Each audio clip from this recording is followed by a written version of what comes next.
Quarterback your own plays. Fuck critics gon' say. By the time they take notice, it's already too late. Keep it real, one bite. Yes, they were. 50 exposed that shit early. Like, yo, y'all niggas is really just chasing these bags, and y'all not building no shit that can last. Right. Like, and I'll keep it Dipset. Them niggas, when they had the initial issue, the first issue, okay, and then they kind of got back cool 2010. You know, they got signed to Interschool. Yeah. And then that deal got fucked up. Then they did like another reunion in like 2014 or 15, but their angle was trying to diss Jay-Z. And they got back with Funk Flex. They freestyle over Victory. And did that, put out that video. Yeah, it just wasn't the wave. And then like they fell out again. Jim and Cam had that public shit.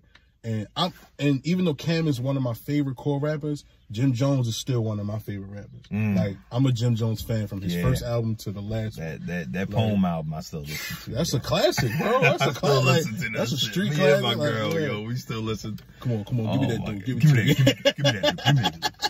And he had cancer too, so I identify with that nigga. Like, oh, dang. A lot of his passion in that music. He did that shit for the bag. And then, and you can tell because it's just like, it don't seem as genuine. Then when Cam used his that charisma, he used the perception of himself as the bigger guy to try to sun Jim publicly. But Jim came with that fucking music, bro. Jim came with 2 back-to-back solid albums that everybody talked about. Cam ain't come with it. Damn. Cam ain't come with it. And now when they did the Dipset album like last year, is that was Jewels on it? Yeah. All of them. All 3 of them. Not the Diplomats, the group, you know, the original. Oh, you know what? I did see that. Called Diplomatic Ties. I never listened to it. Yo. Super decent that movie. They got like one song on there that's hard called now with Dipset Forever. With this sound, like, did they stay with their old sound? Did they try to make it new? So Heatmakers did, I think, most of this. It was like 8 songs. Heatmakers did a couple songs, but they just was forgettable because it wasn't that chemistry, bro. It just, and a lot of those, they said a lot of those songs was emailed. Joel's on home confinement. Jim is always in the studio with Austin, is the Hitmakers dude. And Cam always be on the move, so he'll either come later when the verse is already up. It's not the Diplomatic Immunity days. Yeah, when they was in the dang one. And Cam is like the nigga. Like it wasn't that. That's that's not cool, yo. That shit ain't cool at all, yo. And like when it comes to chasing the bag, like was it somebody was like, I forget who said it. It's like, yo, we got to take responsibility. One of the old heads, we got to take responsibility for that for ourselves, because we told them go chase the bag for whatever. Like, oh, we got to take our responsibility for it. That's true. Like, and y'all told them to go chase the bag, and look what they doing. They doing whatever. Yeah, they doing whatever. You know? These niggas is now in different genres. Like, I like it though, because I like how we can kind of identify. Like, I never personally listened to Juice WRLD like that, but I can understand that he was more of a rock star. So like, you can fuck with hip hop or fuck with Sum 41 and go listen to Juice WRLD because it give you rock, but it's still nigga shit. Or even Uzi, a certain guy. So it's cool that everybody has their own bracket, but I just think like it's all about the fan. You know what I mean? Like, the fan has to identify what is what. No question. You know what I mean? Shit, I tell everybody, yo, personal preference, yo, personal. People like, oh, should I get 2 phones? Personal preference. Yeah, like, should I get an iPhone, Android? Personal preference, yo. Like, not everybody. It's all opinion, yo. All opinion. It's like, it's only a few things that's facts with hip hop. Yeah. It's only a few things, yo. Hip hop is everything. It's everything, bro. How do you feel about just Drake's career? Shit, he's sustaining the top to me. But he's never going to get better than this. Wow. I don't think he's going to get better than this. He's not. I think he's just sustaining, because the songs he coming out with, it's like, it's the sound. Yeah, and honestly, it's like, the end's getting worse. It's getting worse. It's like, yo, at the Hotline Bling, it's like, all right, what else you got? What was that, From the 6 or whatever? He tried to put his artist on and all that, but it's like, you're not promoting them right. I don't know what they doing, man. I'm like, how you the biggest artist in the world? You can't. I think the difference is that the money that Universal and Cash Money spends on Drake, OVO doesn't spend on Party. But the thing is, people love the music though. I know, like, couple dudes that love Division, that love Party, that love who else over there? Popcorn over there. They always gonna have fans. But as far as that, I think it's just that the performance commercially dictates how much money they're gonna put into the project. No question. And with Drake, it's because he's Drake. You know, they can get that nigga $1 million just to do your thing. Then they can give him 10 types. Yes. Yes. Yeah. You feel me? One thing you said about how, you know, he's sustaining, because a lot of his songs, some of it like God's Plan. I love God's Plan. Oh, yeah. Because of the vibe. But him even saying like that was something that was going to send a Trippie Redd for him. I'm just like, you know, it's the Jay-Z formula where you can get in another nigga pocket and wear the pants better. Yeah. You know what I'm saying? Like, and I think, and there's nothing wrong with that. His sound. Every time, bro. But I love it because I love last decade Hove better than I love the 2000s Hove. Like everything after Black Album in between. Okay. Like, I mean, I fuck with American Gangster, but it's you know what? That's a good. The perception of Jay, when the internet was taking over, the perception of Jay, his power was at a rise back then, but the music wasn't what I love. But once he did like Magna Carta, once he did 444, once he did like I Got the Keys, and those new pockets he found, he had to switch it up. Yeah, yo, and he was flowing out of this world. I'm a flow person, bro. Like I love Biggie and Coogee. Like it's a floating thing to me, bro. You gotta attack that beat a certain way. Well, I got a personal question for you. Yeah. Fucking, do you think Method Man got Biggie on that song? Yo. I watched this Biggie documentary and he was talking about that. Biggie in life. You think you got it like slightly? My personal preference. That's what I said. Meth first verse was harder than Biggie first verse. Okay. But Biggie did better on his second. Okay. So it was a split. It was an even split. Yeah, that's what somebody else said. But I like how Biggie held his own, because Meth was Meth. Like, sometimes we got, when fans do their homework, they got to realize where niggas' stature was at the time. Because a lot of us didn't feel how big Method Man was. I probably got introduced to him more through MTV-ish type shit and him acting. Yeah, that's how we got introduced. Yeah, you know what I'm saying? Everybody else got introduced him on some street shit and all that. Yeah, you know what I'm saying? Oh, man, I wish I got born those days. Sometimes I really wish I could just catch that era where niggas just like, bomb. I'm riding with you, Freeze. Eminem, I want to say, like, I was never like a big fan, but I did like his music. Back early on, yeah. Same thing with me.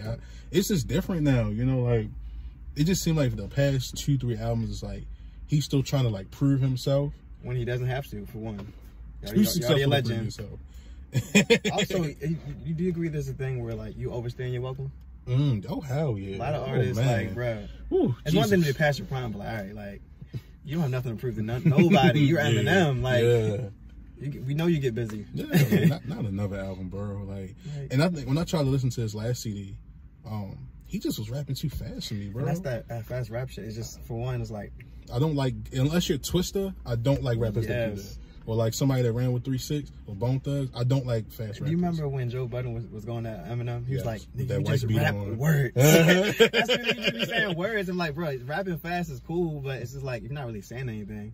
I think he broke the record for the most words in a rhyme or something like that. Yeah, he probably did. Who cares? It's like, you know, these are good for stats and when you get your awards and stuff. But you're already successful. You Eminem. Yeah. You know what I'm saying? So if anything, I think he should. I mean, who am I? But you're a fan. Yeah, I'm just a fan. So what do I know? But I think eventually, and maybe he's already doing this, but like the mentoring, producing, shit. Going back to the film. Yeah. 8 Mile classic. Yeah. You know what I'm saying? He did produce a battle rap movie. Okay. I forgot the name of it. It's on YouTube Premium. I got YouTube Premium. I just never watched it. I think him could be a good actor too. What do you think? I think he's decent, but you know, he's like, if you practice him more, he can be. Yeah, like from what like I hear in interviews and hear him say, like he's really like a fucking internal. Like he's very. He's not like, because we sometimes we all expect, because you're a superstar, because you may have to do press and stuff, that you're active, but a lot of these people are introverts that just express themselves. Especially this new era. Weird. Oh, Roddy Ricch. Roddy Ricch. That's what I was thinking, a guy who can really take that. I like what he's doing too. Like his album was actually really good. Yes. The Box is doing really well. I think it's still #1. Still #1. He's smart. The way he did it, right? So You let the box blow up. Then as it's going down, we put out the video.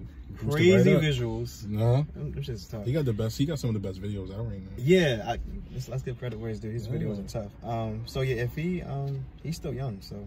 Very young, and that's the even just Pop Smoke died, and I know, and I was on that movement. I probably got on the movement like a month and a half ago because I heard. I was a little late. I ain't gonna lie. You know how it is. It's just you know how the music travels. You know what I'm saying? It'll boom in New York for 6-7 months, and then it'll come down here and flush, and then depending on how we get our music. But just like that energy, man, I just love that energy, and just to see him go out like that. Actually, we always talk about what's next for hip hop. When I heard that sound, I was like, this is. I remember how to say drill is new, but like that New York drill sound, that was different. Like that flow, cadence he was using, that was different. So I was like, maybe Drake or somebody might take that. Yeah.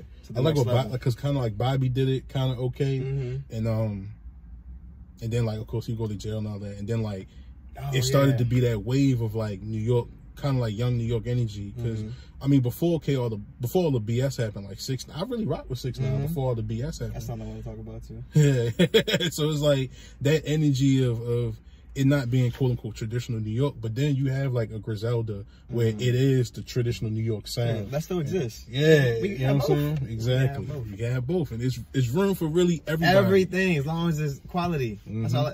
Like people be like, oh, I don't want to hear this. Like it can exist. Yeah, if it's good. Yeah, because there can be some traditional stuff that sound mediocre. So and this now because now. And I think a lot of people get lost in the whole everything sound the same, everything sound the same. Imagine how it was in the boom bap era. Yeah. Everyone had that same flow. Like, and the beats weren't as advanced because technology wasn't that where it is now. So you really had to have someone that was pushing the needle, like, DJ Premier or even RZA from Wu-Tang or just certain producers and stuff. But yeah, who are some of your actual producers? Like, Okay. I can give you my favorites.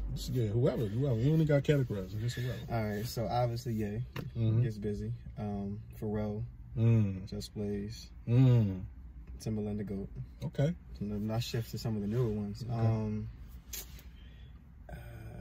What is it? What's the one that does the non-stop song? Take Keith. Yeah, Take Keith is nice. Take Keith is tight. There's some more I can't think of it right now on the spot. If give me a song. Let me see. It's like a popping song because like you always hear the tags. You can't miss the tags. Yeah, we'll Take Keith. What's Metro Boomin? Metro, obviously. You got. He's like the leader of like the new era. Yeah, definitely. You got like Zaytoven. He did Gucci stuff. Gucci classic. Then you got Lex Luger who had that that early movement. He kind of like I don't want to say he fell out, but I think he do video games now. Okay.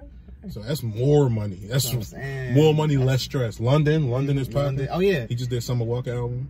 I think he took her album to like a level that she probably didn't even think would go to. Yeah. Like the Beast was fine. Yeah. I like seeing hip hop producers mix and blend with R&B. Yeah, it's dope. It's a good outcome. Because a lot of people keep saying like now like R&B isn't what it used to be. Like R&B is dead. Bro, I just honestly I don't want no slow ass Toni Braxton ballad, bro. Like I don't think I'm making love to that unless she older. But but I don't know. I just feel like youth control everything. You still have people that are like we said earlier of age that still maintain, but the youth drive what's next because if we stay in this comfortable box, then that means nobody's growing.